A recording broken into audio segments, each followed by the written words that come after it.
Tu vois le col de la Madeleine. Aujourd'hui, ce n'est plus une simple montée alpine, c'est devenu un champ de bataille. Et dans cette guerre à ciel ouvert, une Française a frappé plus fort que toutes les autres. Pauline Ferrand-Prévot vient de retourner le Tour de France Femmes et personne, absolument personne, n'a pu la suivre samedi 2 août 2025. Une journée ordinaire pour certains, mais une journée qui entrera dans l'histoire du cyclisme français. La 8e étape du Tour féminin démarre à Chambéry. 112 km de tension pure avec un final brutal. L'ascension du terrible col de la Madeleine. 18 km, 6 de pente à 8 tours pour 100. Un enfer vertical. Et pourtant, c'est là que tout a basculé. Le peloton est nerveux. En tête du classement général, la Mauricienne Kim Lecourt tient toujours le maillot jaune. Elle est solide, concentrée, prête à défendre sa position. Mais une erreur, une seule erreur, et le rêve s'écroule. Au milieu de l'après-midi, alors qu'elle mène le groupe dans une descente rapide, Kim Lecourt perd le contrôle, elle fonce dans le décor, chute violente, panique, elle remonte tant bien que mal, mais le peloton est déjà loin, et la course, elle, ne l'attend pas. C'est le signal que Pauline Ferrand-Prévot attendait, rester discrète toute la journée. Elle bondit à 11 km du sommet, sans avertir, sans hésiter. Elle appuie fort sur les pédales et s'envole derrière elle. L'Australienne, Sarah Gigante, tente de suivre, mais rien n'y fait, l'écart se creuse. 1 minute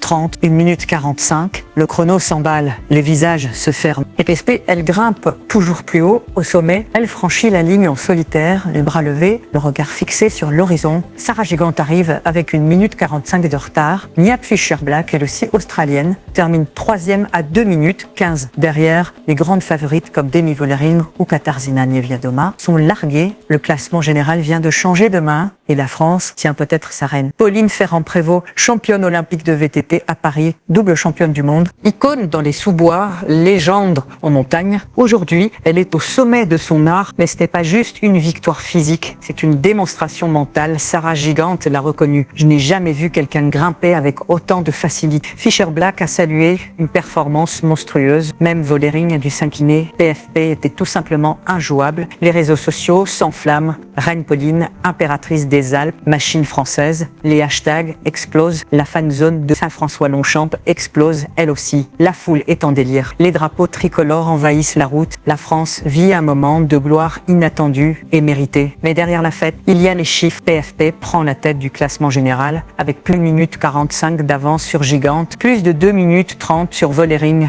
un bouffe à une étape de la fin. Et pourtant, rien n'est encore joué. Dimanche 3 août 2025, dernière étape entre Morzine et la station alpine de Châtel, un parcours piégeux vallonné où tout peut arriver. Crevaison, chute, mauvais placement, le maillot jaune, aussi brillant soit-il, peut glisser en un instant. Mais si Pauline tient, si elle ne faiblit pas, elle offrira à la France une victoire historique, la première depuis le renouveau du Tour féminin, et surtout, elle deviendra la première cycliste à réaliser le doublé olympique et Tour de France la même année. Ce que Pauline Ferrand-Prévot a accompli aujourd'hui, c'est plus qu'une performance, c'est une déclaration, une revanche sur les années de doute, les blessures, les critiques, et le message est clair. La montagne ne résiste pas à une légende, c'était Monte Plus, l'actualité mondiale sans filtre. Abonne-toi pour plus de vidéos d'actualité.